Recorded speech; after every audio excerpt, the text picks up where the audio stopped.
New numbers from Statistics Canada show the number of Indigenous people in our prisons continues to outpace the national average, despite falling crime and incarceration rates across the country.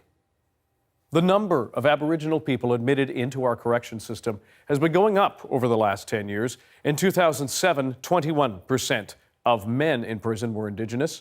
Last year, it was 30%. That's more than a quarter of Indigenous inmates in Canadian prisons, while they only make up 4% of the entire Canadian population. To find out what's being done inside prisons to curb those rates, our Angela Sterritt got an exclusive look inside a BC prison co-managed by a First Nation. But as she tells us, things are moving too slowly. Their crimes range from aggravated assault to robbery to murder. But there's no barbed wire or prison guards here.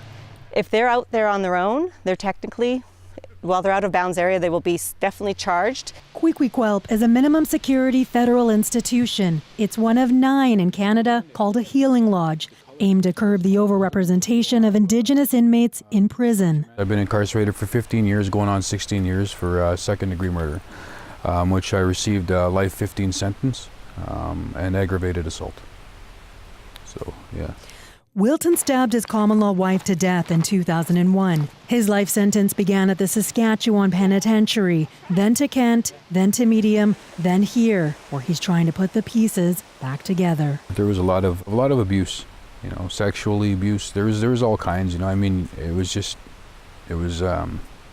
common, So I grew up in that setting, which kind of started the transition into the life that I would get to be involved in, which is being a gang member and ultimately taking a life. While this prison is for all races of men, staff look at how institutions like the 60 Scoop and residential school that impacted Wilton's life shape men. The elders will often say that they work with the man first and the crime later. Corrections, of course, we work with the crime first and the man after. We try to correct the behavior and the thinking before we really delve into the hurt and the vulnerabilities. And that's what's changing with Indigenous offenders, I believe, and that's what I think we do differently here. The Correctional Healing Lodges, established almost 25 years ago, have questionable outcomes.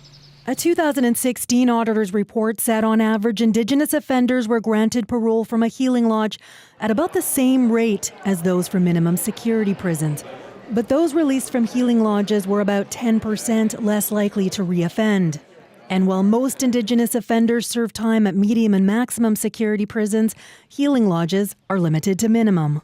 Still, some say creating prisons that reflect Indigenous culture isn't enough. We need to get into the depths and the roots and the foundations of the criminal justice system that have been structured in a way that has excluded the Indigenous peoples from its design and has really been pulverizing our people for decades now. White also puts the blame on racism, saying there's not enough Indigenous people designing or staffing institutions. But Indigenous people do play a strong role here. They co-manage and make decisions, offering inmates teaching, supports, even a song. An honor to inmates like Wilton, who's been inspired here to help others. There's a lot of children out there that are living that lifestyle, 13, younger than that, on the streets, and you see it all the time. And for me personally, I think it's important to bring awareness to them. Let's shine a light on them. Let's protect them. And while there's huge gaps in this system, Wilton is focused on sharing his experience so the same mistakes won't be repeated. Angela Sterritt, CBC News, near Harrison Mills.